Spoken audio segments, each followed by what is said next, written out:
2014च्या लोकसभा निवडणुकीमध्ये नरेंद्र मोदी यांनी असणारा मी सगळ्यात स्ट्रॉंग नेता आहे आणि अत्यंत कुशलीने नॅशनल इंटिग्रेशन आणि देशाची सुरक्षितता ही पूर्णपणे मी करू शकतो अशा रीतीने त्यांनी वक्तव्य त्यावेळेस केलंय। परंतु त्यांच्या 10 वर्षाच्या कालावधीमध्ये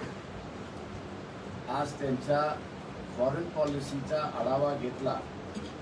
परदेशी धोरणाचा आढावा घेतला तर आपल्याला लक्षात येते की त्यांनी सामान्य माणसाचं